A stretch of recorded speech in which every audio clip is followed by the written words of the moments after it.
2023 County Council meeting to order. I want to welcome all the folks in the gallery here to our council meeting. At this time, I'll recognize Councilmember Watts Huckabee to lead us in the invocation and pledge of allegiance.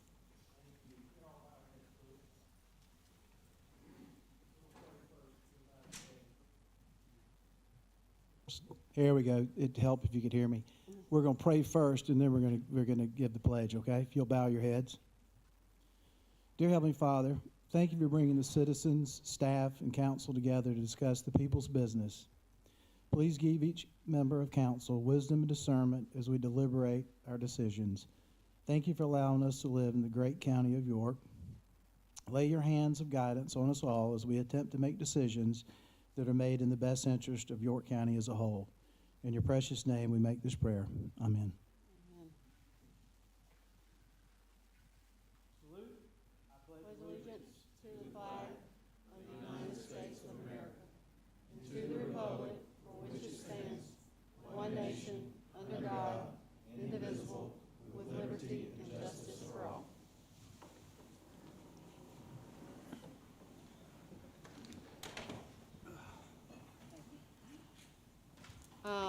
At this time, I will recognize the following individuals. If you are here, if you will please come forward, we will do the oath of office for you to be sworn into office to serve on the boards or commission. And if you'll come and just stand right in front of the podium, you'll be joined at the front by our county attorney who will swear you into office. Mike Gettings, Catawba Regional Workforce Investment Board. Jamie Cooper, Catawba Regional Workforce Investment Board. Ashley Hamilton, Catawba Regional Workforce Investment Board. Lee Green, York County Board of Disabilities and Special Needs with Max Abilities. Bobby Willis, Leslie Fire Tax Board. And as you stand before us, on behalf of the council, we want to thank you for your service. You do so on a volunteer basis, and you don't get paid. But we do thank you for the service that you provide to the citizens of this community. We certainly couldn't do the job without you, and we appreciate what you do, and you rarely get thanked for your service, and we want to thank you for doing that.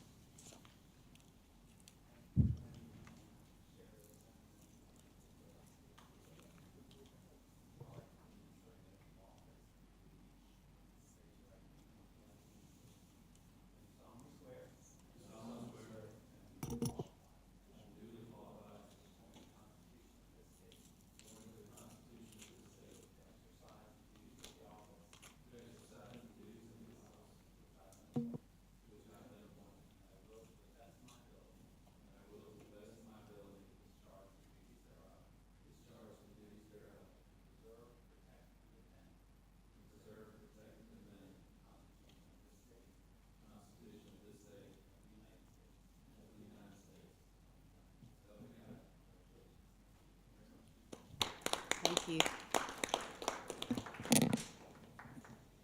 Thank you again for serving. We do not have any appearances tonight. We move now to our public forum session, and this is an opportunity that council provides because we do want to hear from the community. Just a few reminders: when you signed up to speak tonight, anyone who wishes to speak before us agrees to do so in a respectful and civil manner. We do want to hear your concerns and complaints. But we ask that you and do so in a respectful manner, that you do not call out any individuals. We do not engage. We are here to listen only. So we ask that you refrain from personal attacks, and our number one priority is to hear your concerns and to take those concerns seriously. When I call your name, when you come forward, if you will please state your name and give your address before you start your comments, and if you will so kindly pay attention to the screens when your 2 minutes start. It will go to yellow when it's getting close to the 2-minute marker, and then it will go to red when your 2 minutes is up. And if you will kindly cut your comments off then, that way I don't have to cut you off. First up is John Wright.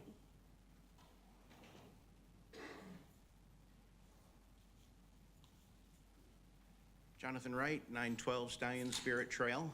I'm here to discuss zoning request 2248.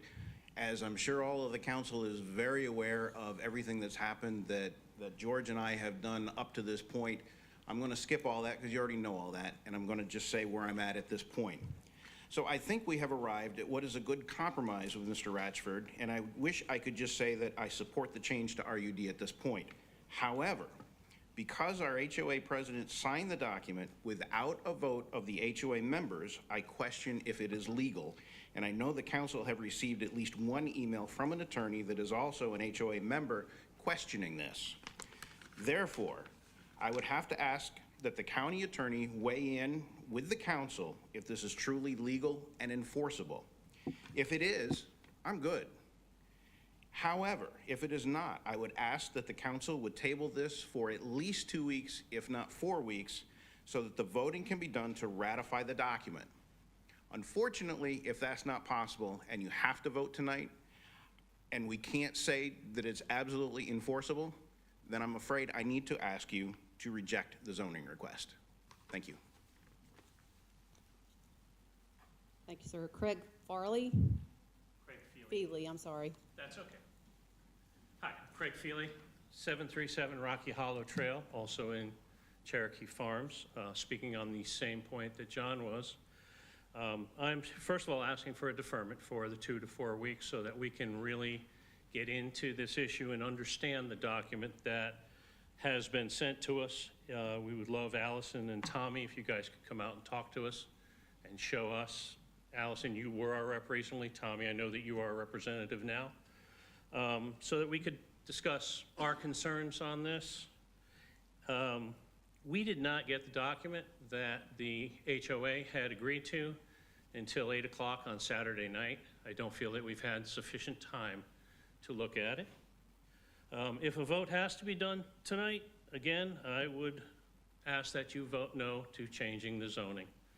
I spoke to a friend of mine who is an attorney, and their opinion of the second sentence, the phrasing, he says, is confusing.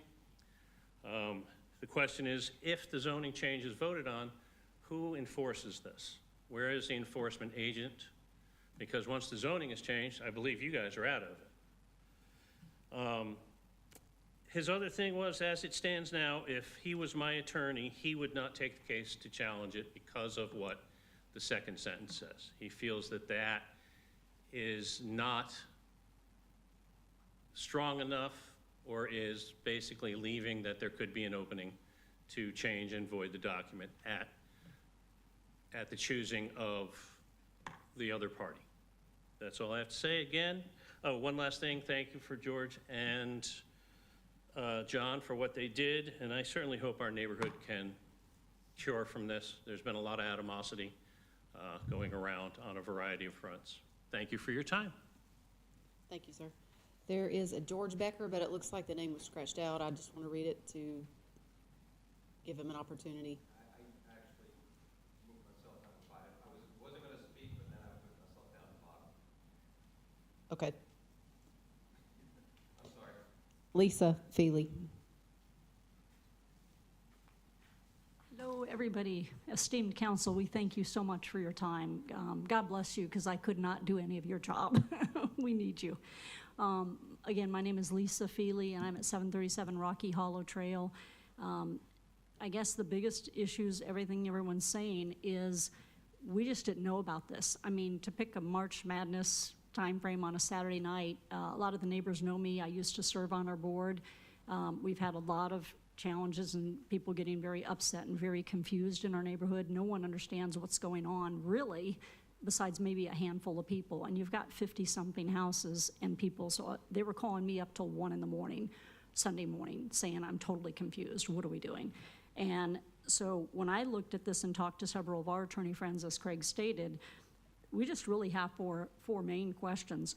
Who is enforcing this agreement? If you read it as is, it seems that our HOA has to, God forbid anything not be followed, file a lawsuit or try to enforce it. Well, we HOA, we are the HOA, we are the people. It's kind of like American people. We are the country, we are York County. So we don't have the money to sue. I mean, HOA can't do anything. So, I mean, we're kind of in a pickle. So that would need to be explained. Again, our attorney friends have said we need individual right to sue with a right to attorney fees. That is not in here at all. So, I mean, we're not being represented. We didn't do nothing about it. We were all blindsided. again, it's just a sad situation with people yelling at each other now and screaming and getting on people's property. I mean, it's scary. And then as defined where, it says, this is what everyone's questioning, the permitted use limitations set forth in Exhibit B, change the accessory uses allowed. That's the sentence that we're all confused over. It is not well defined in 155-620 or any of that. And then the bottom line is, the neighborhood did not ratify, the HOA president acted without any authority to do so, and we're begging that Tommy and Allison please come help us. Thank you so much for your time. God bless you guys. Thank you, ma'am. Teresa Wilburn?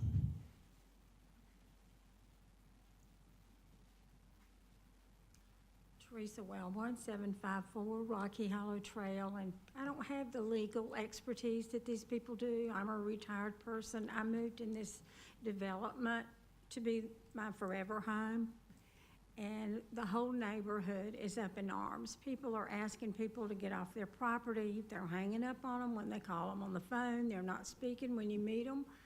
And this has disrupted our whole neighborhood over this one thing. I'm asking that you please defer your vote and give us time to get our whole neighborhood together and discuss what's going on so everybody understands what they're voting for. Thank you for your time. Jeff Ledford? Jeff Ledford, 2149 Water Oak Lane. I'm here actually on behalf of Julie and Will. They're friends of mine. I actually work for Will, and the legality stuff and everything that you guys are dealing with, what I can attest to, though, is when Will is busy, Will's out of town on business or whatever, I'm down at that farm. I'm down at that farm feeding the animals, just trying to make sure nothing's gotten loose or nothing's amiss. And I can attest to what Will and Julie have done to that farm and how they're taking care of those animals and how well they are maintained. And that's really about the only thing I can say. And I can also speak because I've been down there when Will and Julie's 3 children, 10, 8, and 7, and they are really and have come to enjoy that farm, enjoy those animals, and I can see what those kids are learning from being out on a farm and that type of lifestyle. So anyway, with what you guys are dealing with, the legalities, I don't know, but I can tell you that that farm is well maintained and that those animals are healthy, well fed, and looked after, and that's really all I have to say. Thank you for your time. Thank you, sir. Julie Ratchford? Good evening, Council. I'm Julie Ratchford, 937 Stallion Spirit Trail of Cherokee Farms neighborhood. I also grew up in York County as my family bought this property in May of 2022 to be closer to family members. Our family requests approval to change our zoning from RSF 40 to RUD tonight to keep and raise livestock animals. I want to reassure the residents and this council tonight that my family is in no way trying to ruin our neighbors' property values or not be loving towards neighbors by having cattle or other livestock animals on our farm. Cherokee Farms neighborhood members had a fair chance to purchase this property just like my family or anyone else could have, as this neighborhood is among professional people. This land was initially a cattle farm long before the neighborhood homes were built, so this subdivision was built around our farm. Therefore, the neighborhood knew what they were buying into, that this farm could have farm animals, and that they learned at the sale of their lot that this farm was not part of the HOA. However, working for the betterment of this community and wanting to get along and be respectful to all neighbors, we did agree to put D restrictions that we worked on developing with neighbors, even though it was not required, and we paid out of pocket for an attorney to write up, to assure all neighbors that our family only wants what's best for this community and the farmland by maintaining, protecting, and trying to prevent mass development. We want to enjoy this land as a family and show our children where their food comes from by raising livestock and gardening to learn to work with others as farming takes teamwork.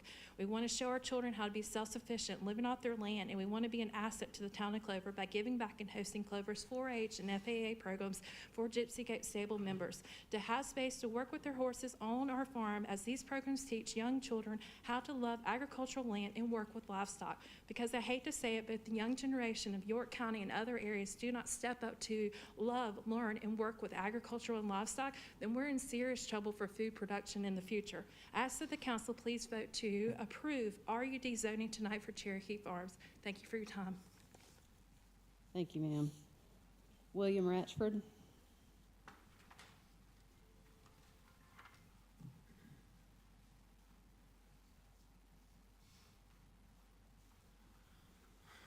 William Ratchford, 937 Stallion Spirit Trail. From the last meeting on February 21st, I've sent the legal documents out February 23rd for review. After noticing there was not an attorney, the only to review these notes, the HOA stepped up to review the documents, and that's the only paid attorney from South Carolina that I've had any response with. Everybody has said that they've talked to an attorney or seen an attorney, but I've given my attorney's information, and my attorney has not got any information from them on working on an agreement. From 26 days, that's plenty of time for somebody to find a lawyer to talk to our lawyer to make and get this agreement rectified. I don't, as a commission, as a part of this, tonight I'd like to offer a first right of refusal on the property. And, and I can put it in my trust to make it, if this property ever sold out of my trust, 30 days, everybody in the HO, everybody that's a lot owner of Cherokee Farms can have first right to buy this property. That's what they're wanting, is they want to say that this place is a farm. My plan is to keep it as a farm. If it doesn't stay as a farm, they can buy it. That I can put it in my trust, so the children, my wishes for the children have to ask them. And that goes 5 years, 10 years down the road, hate to say it, but somebody moves away, that goes to the new person as well. I think we've had several attorneys review it that were, I've had a second attorney look at it. We've sent it to the county to review to say that these are fair. Thank you. Thank you, sir. Jonathan Beamgard. Jonathan Beamgard, 1840 Beamgard Road, Clover. I come tonight to speak in favor of the zoning to move forward. I can attest that the Ratchfords are not trying to pull the wool over anyone's eyes. They're simply trying to make a home for their family. They're simply trying to make a place for their children to grow up. I think Mr. Ratchford has gone far and beyond to work with the neighborhood. I just think it's gotten to the point the neighborhood doesn't want to accept it. And it's your decision to make, but I ask that you do it tonight. Do it for the county, do it for the future, do it for the land. We're all about trying to preserve our land and conserve our land. I have children who are in farm activities, and they are in 4-H and FFA. And there's no place in this county currently that will accept them to come and do what they're able to do here at the Ratchford Farm.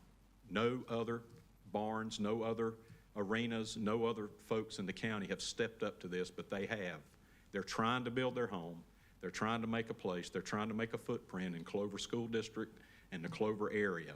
And I just hope that you listen and you vote this through tonight. Don't delay it. Thank you. Thank you, sir. George Becker.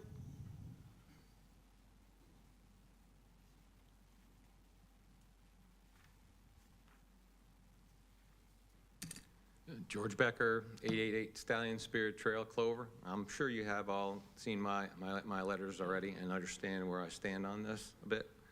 I have to echo what John Wright said before. We worked on this really hard, I thought, and I think we came to a good agreement. But there's some language in the agreement that needs to be clarified. And I think it would be doing a disservice to not table this and get it settled in an amicable manner. Okay, otherwise, we end up having a non-good faith negotiation. We end up having an agreement that's not valid because it doesn't represent the homeowners of the community because it was signed without a vote. And I won't get into it, but I got into it last time about whether this is spot zoning and all the other things that are going on here with this type of zoning, okay? But we'd like to work this out. So I think the council could come to an agreement that we need to table this so that we can get the community to work together on it with Mr. Ratchford and get the language correct.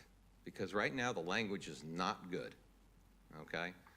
That's just my simple opinion on this. I didn't want to get into a whole bunch of stuff about what zoning is and all this stuff, you already seen that in the letters that I've written. Just being completely honest with y'all, this would be a good chance for us to table this and get this settled amicably and as a group. Because I would like to have Mr. Ratchford as my neighbor. And I would like him to run that farm. And I have 2 autistic kids, and I understand where he's coming from when there's children that need a good place to be. And I'm not going to get emotional about this, but sometimes I do. So I'd like to see it worked out. Thank you. Thank you, sir. Julia Curtis. Can't read that right. Hey, I'm not speaking on this situation. This is something else. And I do want to say I appreciate coming here. I've enjoyed every minute of every meeting I've attended and watched, and I appreciate you all. Anyway, so I'm here to speak on an issue that has already been, I'm Julia Curtis from 106 Sterling Drive, New York. I'm here to speak on an issue that has already been voted in the last meeting, and it was voted on in a direction that I was hoping it would go. But in listening to the comments that were made during the meeting, I became compelled to provide my thoughts here for the future. I want to be clear that I am for quality, planned, affordable housing, and it is not necessarily just for here in York County, but everywhere. The so-called affordable housing that was on the docket for McAfee Court was not affordable housing, both not for the surrounding residents of York County and for the residents of McAfee. I know it's not what some of the residents of McAfee wanted to hear, but believe me, I believe they dodged a bullet. I appreciate the practical explanations that were provided by the councilpersons Cox, Love, and Atkins, because your comments resonated with my own. And the most important point I heard that were the comments on the different levels of risk that were involved in this project. And most of the risk would have fallen on the shoulders of the county and the intended residents of McAfee. Folks who need affordable housing do not have large margins of risk, and an affordable housing project needs to be built and managed in a manner that eliminates the risk for them. This was not that by a long shot. There were a few council members that voted for the zoning change under frustration of wanting affordable housing. I'm glad they were voted down. I feel strongly that it should have been. This was the wrong plan to back. But having said that, I now urge them to instead take those frustrations and find a better project that would yield a better plan. Leaving it to free market, which is about profit and not altruism, is not going to come up with a better plan. So my last comment, though, is on the question of how deplorable conditions at McAfee were allowed to get so far along for so long. Whatever that gap is in the York County process that was allowing this to happen should be investigated and that gap closed. There's no excuse for how the owner of that property got away with what happened over there, and I hope it's being investigated so it never happens again. Thanks a lot. Thank you, ma'am. Ashley Hamilton.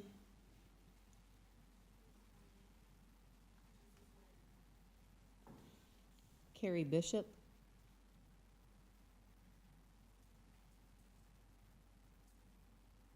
Is she in the gallery?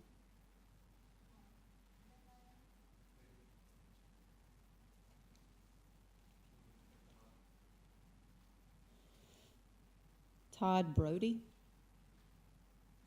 Would you like to speak? Okay. All right, that concludes our public comment section. I want to thank all the folks who came out to speak tonight. We appreciate you being here, and we take your comments seriously. We will move now to our consent agenda. Do we have a motion on consent agenda? Move to approve. Second. We have a motion and a second on consent agenda. Any discussion? All those in favor say aye. Aye. Any opposed? Hearing none, motion carries.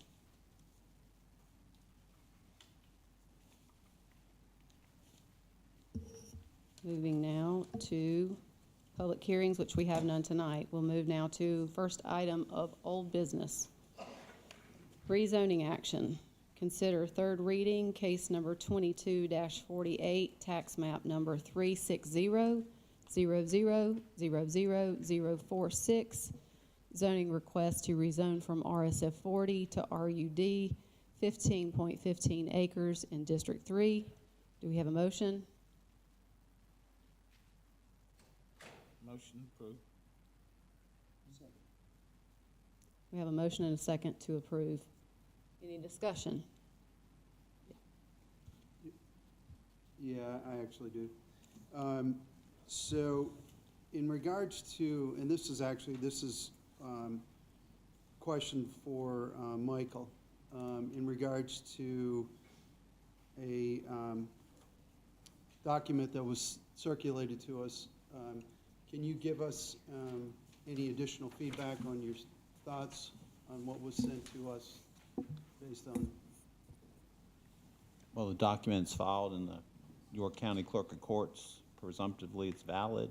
It's executed by representatives from the HOA. It's executed by the owner, burdening his property with the deed restrictions.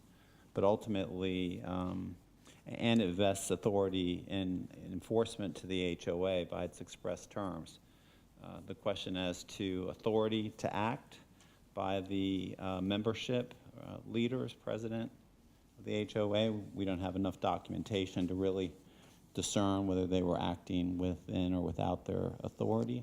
But presumptively, it's valid, and legislatively, if council finds those deed restrictions meet the intent of what it envisioned for the use of that property, then that would be up to the council vote. And from a enforcement, Eric, I'd like to ask you, when the question comes to enforcement, can you give us a little bit of feedback on your perspective of that? Of the special rules that were put into this agreement and how the county can enforce this and would enforce it?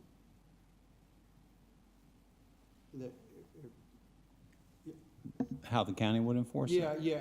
So the requirements that would be in this agreement, how would, based on the agreement that is set forth, how would we be enforcing this? Yes, sir. Yeah. I thought you were directing it at somebody else. I apologize. The deed restrictions and use limitations are express, and so when we get applications for use of the property, generally there's a box to check whether you're on notice of any deed restrictions that will be contrary to the request. So when planning staff typically is aware of a deed restriction, they can then assess use requests in terms of the deed restrictions. They make a determination whether they could grant a permit or not, depending on the express restrictions that are on record in the courthouse. Gotcha. So they would make an evaluation, but enforcement by the terms of the agreement is vested in the HOA. So if there was a use contrary to on the property, contrary to the restrictions or limitations that have been submitted to the property, the HOA would be charged with enforcing the limitation because they're the beneficiaries of the restrictions. They hold the right to enforce it under the terms of that agreement. So that's my reading of the document on enforcement. Ours would be on a use application standpoint. If we're aware of filings that are contrary to the requested use, we can deny a permit application based on that. But otherwise, enforcement of daily violations of the provisions, that would rest in the HOA's authority to enforce. Okay, thank you.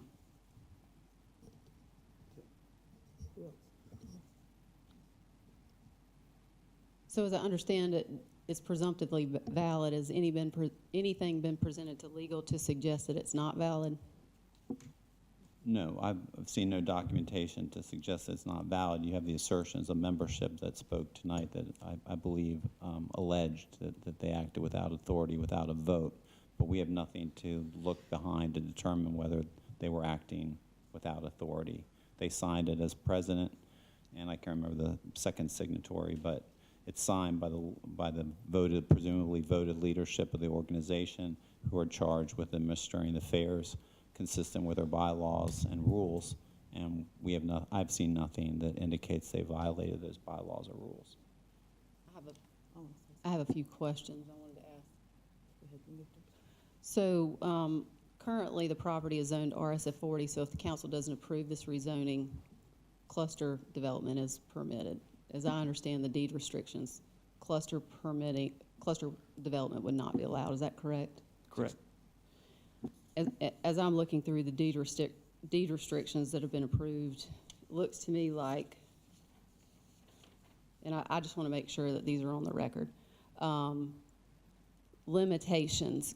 Cows and equine animals are limited to a maximum number of 20, of which only 6 can be cows. Captive birds are limited to 30. No roosters allowed at all. Small animals, those are limited as well to a maximum number of 10. Are those things that will be enforced by county staff? No, as the county attorney just covered a moment ago, if there is an application for development and they are counter to deed restrictions that are placed upon the property and that's presented to staff, we would not be able to issue a permit. But if we're talking about numbers of animals that exceed the limitations that are in these restrictions, enforcement of those provisions are left up to the HOA. Okay, so they've agreed to be subjected to the HOA prohibitions, even though they aren't currently? That's correct. Okay, and that also is the one horse per stall as well? I'm just reading these through just to make sure. And the manufactured home is limited to the one that's currently been on there and that exists there. Is that right? Yes. And any single detached home must be match the size and architectural requirements of the HOA. Is that correct? Yes. That's currently not a requirement of the It does not. zoning. And then the prohibited uses, which they're sticking to, prohibits this entire list on Exhibit C. So they're not allowed to do any of those lists. Assisted living, bed and breakfast, short-term rentals, agriculture support and sales, amphitheaters, campgrounds, event venues, farming indoor, neighborhood amenities, golf courses are excluded, recreation and amusement, cemeteries, libraries, schools, K through 12, cluster subdivisions, animal and pet services, animal hospitals and vet clinics, animal hospitals or kennels, airports and heliports, communication towers, small wireless facilities, utility facilities, any landfills, solid waste convenience centers, farmers markets, construction-related offices, commercial filming, mobile vending, subdivision sales, lay-down yards, all of those things are prohibited. Yes. Okay. Those are my questions. There's not any doubt about the intent of the people who live at Cherokee Farms, and that was preservation. The intent from the beginning was preservation, to build on larger lots, to make this an equestrian use neighborhood, and people moved there in good faith that that's what that would be. And what a shame that we are so close to a win-win. We've got this side and we've got this side, and yet we've almost made it to the middle. And what you've asked us tonight, Mr. Ratchford, is to vote tonight, no matter what. When I feel like, and I told you on the phone this afternoon, just like I told these folks, it's rare that I'm not able to bring a group together and at least make everybody comfortable with what they're facing. But tonight, I have this just gut feeling that half of you, a portion of you, are going to walk out of here disappointed, when a couple of weeks delay would make all the difference in the world. There would be a better understanding. There's no reason to sit up here and read all this. You've seen it. What we need to do now is we need to communicate on it. We need to discuss it. We need to come together as you are going to be neighbors, like it or not. And let's hope that you like it. But, I mean, if we don't, you know, you've asked for Tommy and me to come and meet with you. I am more than willing to come and do that. I always have been. I'm more than willing to do that. I think will be a no vote tonight out of just sheer frustration and a matter of principle that we're so close together and you're not willing, and we might not be willing to have this neighborhood come back together as one. You know, there are a lot of neighborhoods where people don't even know their neighbors. They don't even want to know their neighbors. But in this case, this is a very cohesive group of people.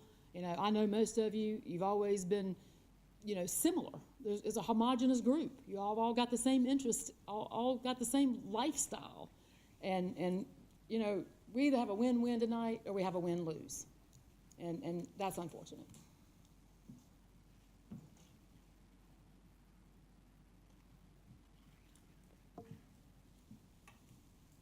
Chair, Mr. Atkins? can we relay with legal to chamber? Are you asking for a motion for executive session Yeah. for legal advice? Do you have a Yeah. second? Well, it seemed to be one actual question that they had. And I mean, Second. I would give them. We have a motion and a second. Is there any discussion? All those in favor say aye. Aye. Any opposed? Hearing none, we will move into executive session for legal advice.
So at least we're gonna be able to have time to address some of the concerns. We're just gonna have to go ahead and move forward with, go ahead and get it scheduled. And I think based on, because of this, the deferral of this, should we modify this to say defer to a special called F&O meeting as opposed to deferring it to next council meeting? Michael, that would be probably. It would be the preference of council. You could do either one. Yeah, so, as far as the deferral, we'll defer to a special called F&O meeting. I just want to make sure that modification's in there. I don't mind putting my questions out here. I mean, the only things that I have, and I certainly don't have a problem with having management take a look at the changes. I think this actually might have been suggested by management previously or recently, but to have our labor attorney take a wholesale look at the human resources policy manual, take a look at that, take a look at the drafting of it and recommend changes and return that to council and management with the considerations of that. Having done that, that certainly makes me feel more comfortable. I know that it's one of those things that changes regularly. Used to do labor and employment, and that's one of those boutique areas that just changes very regularly. And when you have COVID thrown in there, those policies change all the time. So having our labor attorneys look at that, and that makes me feel more comfortable. What is the time, like, how long will that take? Is I that have a no longer idea. timeline? I'm looking to you guys to tell me when the last time that was done, and if it needs, Yeah, if that's too much of an ask, then you let me know. No, I was just going to say, we have had it reviewed. We have not communicated those comments to council yet, so we can do that. So certainly, tomorrow, we can relay those comments to you. They're fairly minor. Has the policy in its entirety been reviewed lately? The Yes, human resources that's what policy? both the Okay. proposed changes and the current policy have Okay. been reviewed, and we have a few comments from the attorney that we can relay. The only thing with the work from home program,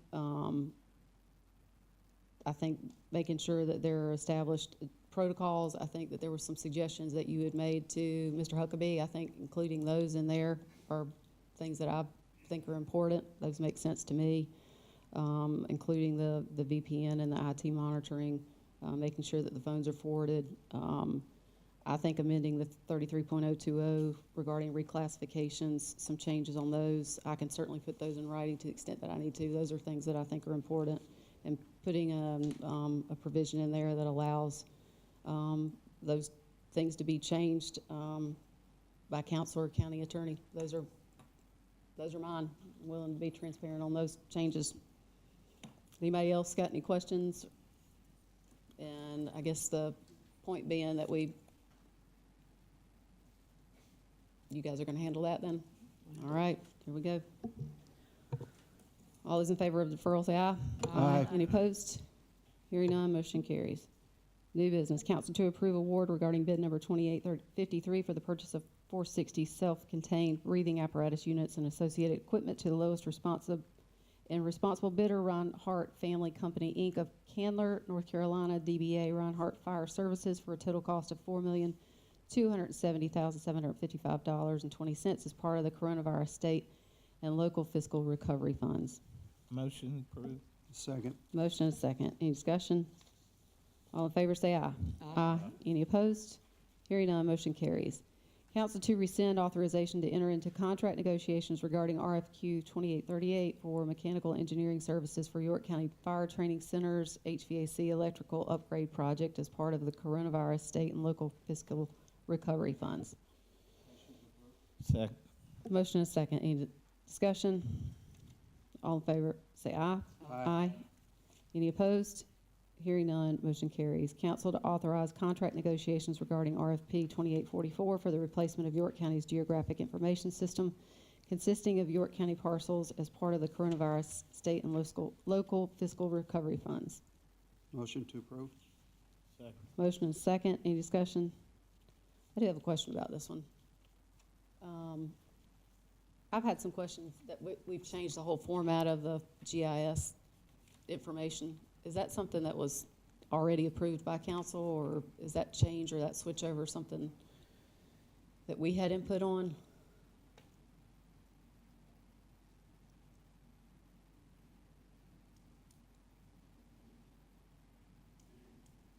I'm sorry, can you repeat the So, question? so we've changed the format of the GIS online. So I've had several members of the public who have gone online and said that it's changed to one service. I forget the name. I don't have it pulled up in front of me. Yeah, there was a change made to the mapping, but I don't think this is related to that. The information's a little different to access, and it says, it gives you options now. Do you want to go to the old service? Do you want to go to the new service? And it makes it a little bit more difficult to access some of the pieces, like the political component's a little bit hard to access, figuring out if your road, if your road component. Yeah, I don't believe this is related to that. That change has already been made. Okay, is the switch over going to be complete? There's still two options to access. I don't have a definitive answer to that, but my guess is they're just leaving the old system in place for a certain amount of time, but I don't think it's related to this. Okay. All in favor of the motion, say aye. Aye. Any opposed? Hearing none, motion carries.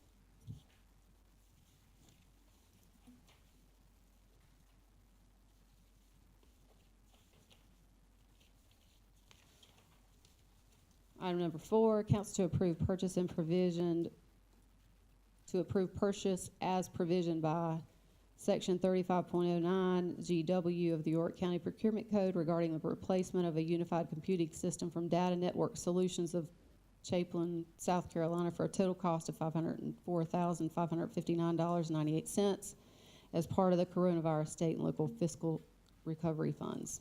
Motion to approve. Second. Motion and a second. Any discussion? All in favor say aye. Aye. Any opposed? Hearing none, motion carries. Committee and other reports, Health and Environmental Protection Committee, Chairman Watts Huckabee. Yes, ma'am, thank you. Let me get to my notes very quickly. So we had a meeting back, gosh, where are my notes? Sorry, I was looking at something else. We had a meeting of the committee, and we had a couple of issues we had to address. Number one is how we're communicating the rate increases or any changes to the insurance to retirees.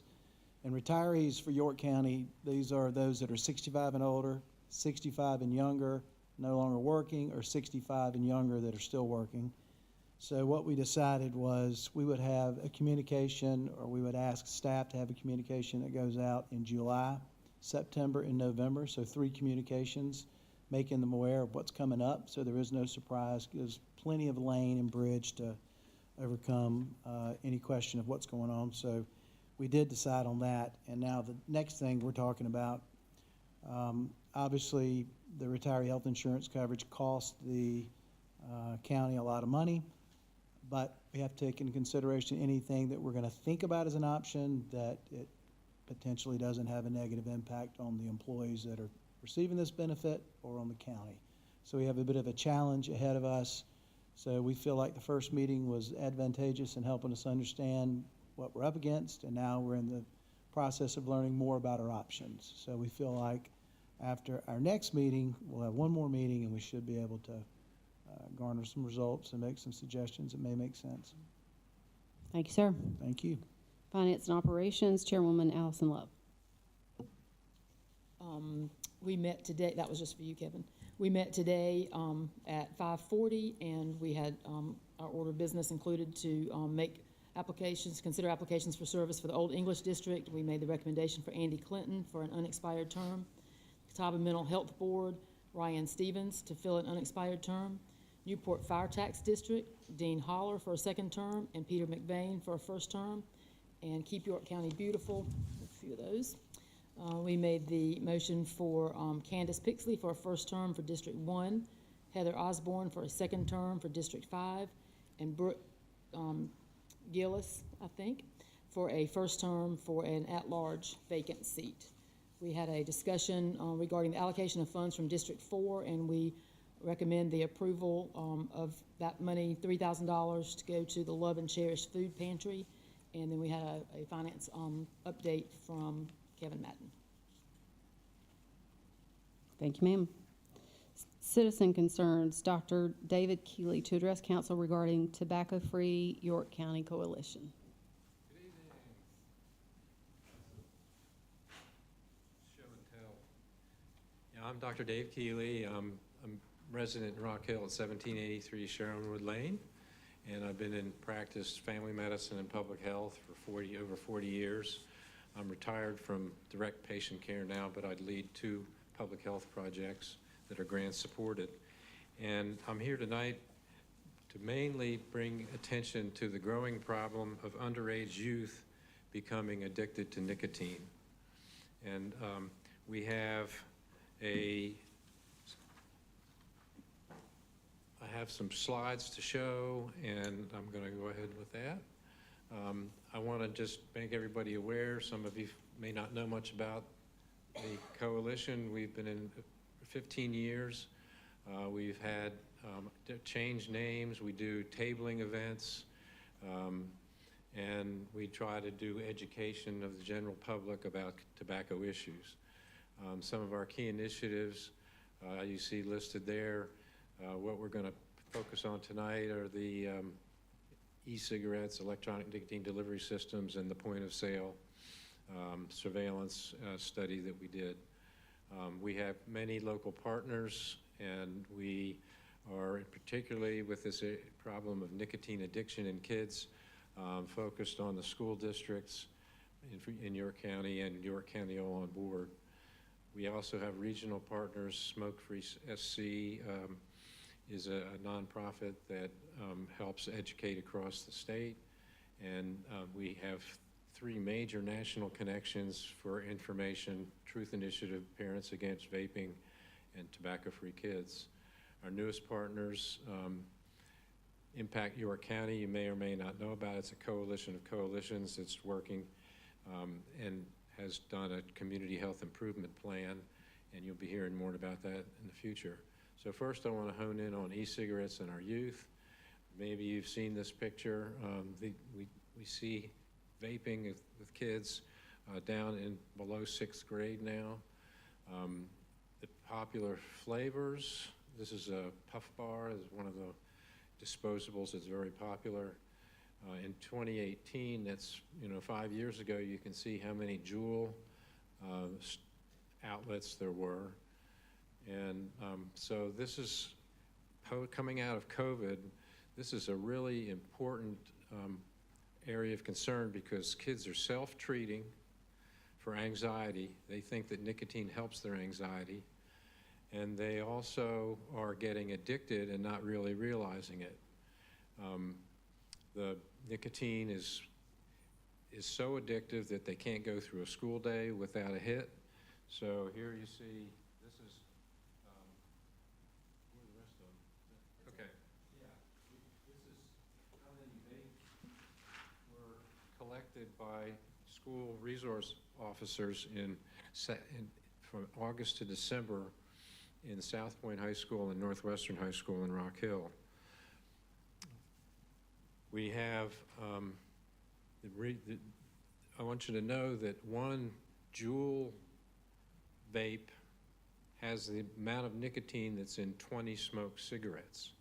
So 1/4 of an e-cigarette pod, the Juul pod, is enough to get a kid addicted.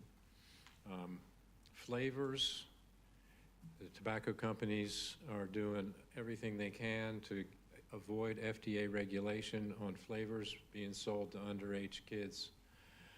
Juul, I mentioned, Puff Bar also mentioned. These are the ones. Juul is refillable, Puff Bar is disposable. Studies of the leading reason for kids to start vaping is they're attracted to flavors. You can see, and even up to age 25, between 75 and 90%, this is the reason they give. Whereas adults over 25, it's much less. 97% are using flavored. This graph is a little hard to see, but that purple line going up is the buy rates for e-cigarettes over the past 4 years, so you can see how high it's gone. Merchant practices, we are concerned about the kids being able to buy, and I'll mention a little bit more on that, but did you see the downturn in the purple and the orange curve? And that's because the merchants are not studying the IDs and not using age verification equipment. It is important to know, many of you may already know, but as of December 2019, it's 21 is the age for legal sales of any tobacco product, including vapes. And we have developed all kinds of materials. This is one we use with parents. So I'm going to get into the second part, and that is, what are we going to do about this, and why am I here? Studies from other parts of the country have shown that zoning can be an effective way to impact underage access. Columbia just passed some zoning restrictions on tobacco retailers. But in conversations I've had with municipalities and now here, the recommendation is that we look at an ordinance that would require a retail license. Just like we require a retail license for alcohol sales, same thing for tobacco. You may or may not realize just how much money is being spent by the tobacco industry. Just in South Carolina, on an annual basis, almost $200 million in marketing. Annually, nationwide, $9.1 billion, and that comes out to over $250 million a day. You've all seen these sexy ads for alcohol.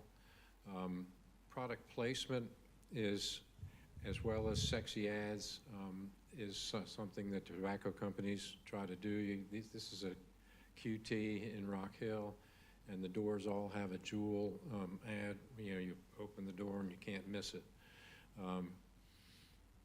These are some of the flavors that you see: Lush Ice, Cranberry Lemon Ice. These are supposedly being marketed to kids, but the Puff Corporation denies that. This is another handout that we've developed to educate people about the idea of tobacco retailers. I have a copy of this handout for you, but I want to draw your attention to the second page. We have studied 133, well, we actually studied 195 retailers in York County, and we found a high percentage selling menthol, 98%, and high percentage selling flavored cigarillos and little cigars.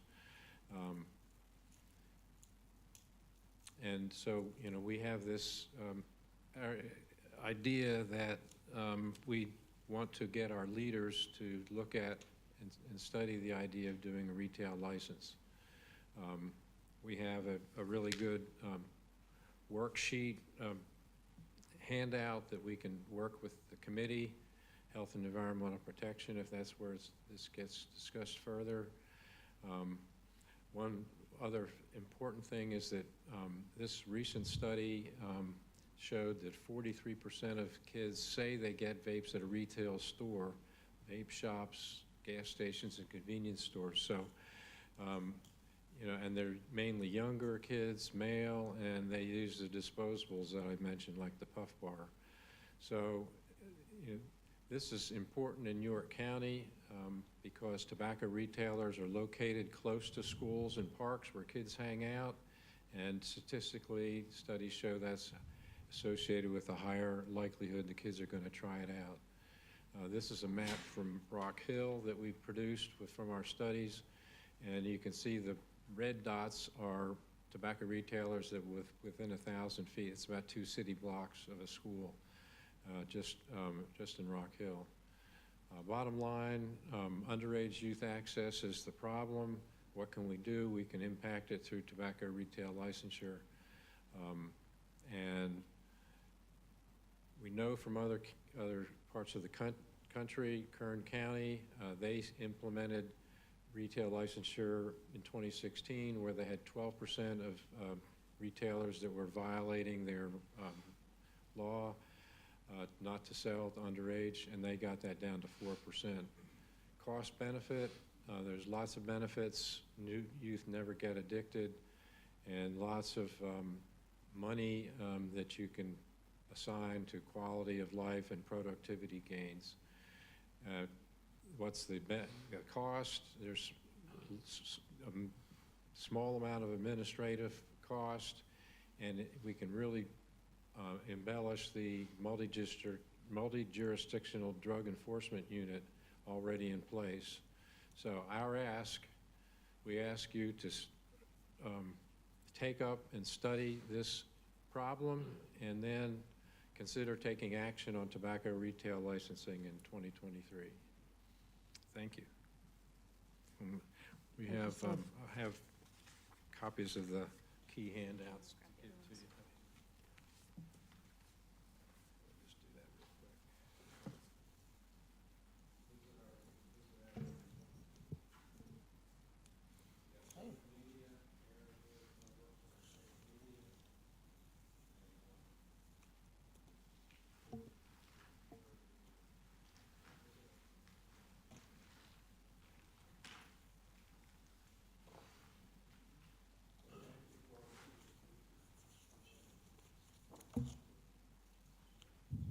Thank you, sir.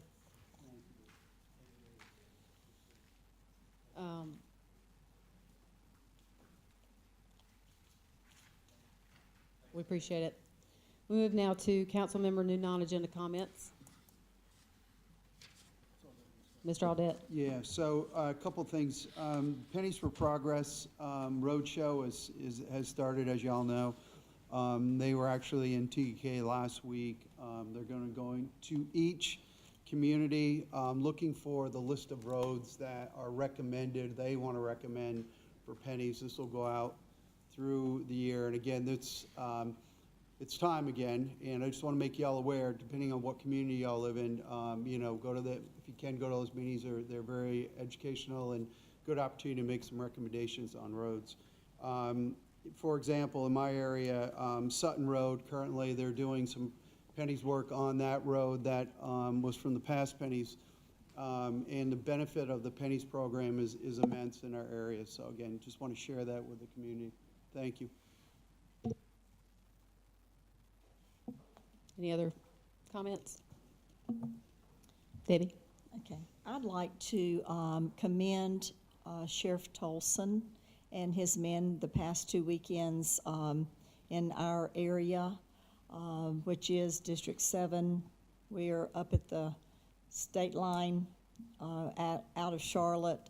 He had March Madness, and let me tell you, it was exciting. It was almost better than March Madness because they were out there.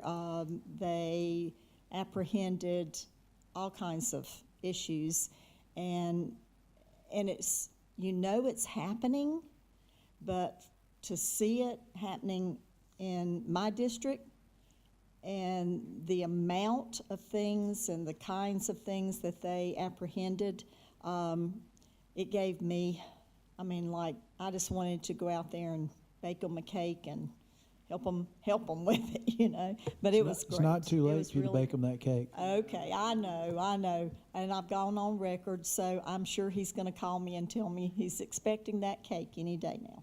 So, thank you. Yeah, I just want to second that. Kevin and his team were on Carowinds Boulevard, and the work they did there was excellent. And going after issues, they basically have drawn the line, southern border, and it's great to see that we're standing strong in South Carolina against these issues. So kudos to the Sheriff's Office. Anyone else? All right. Do we have a motion for executive session?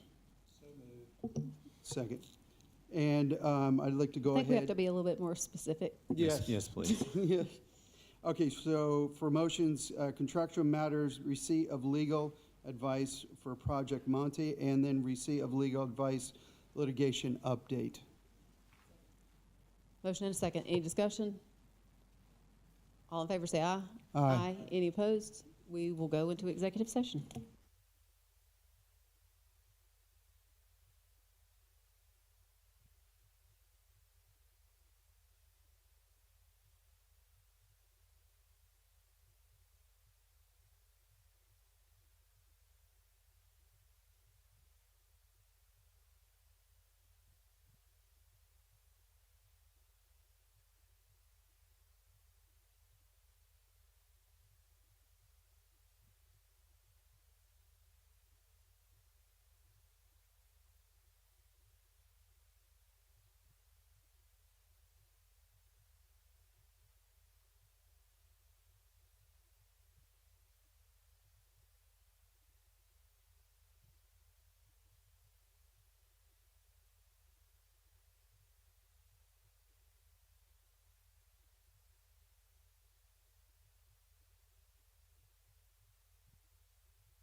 Are we ready? We are out of executive session. No action was taken. Do we have any motions? Motion to adjourn? Motion and a second. Any discussion? All in favor, say aye. Aye. Any opposed? Hearing none, we are adjourned.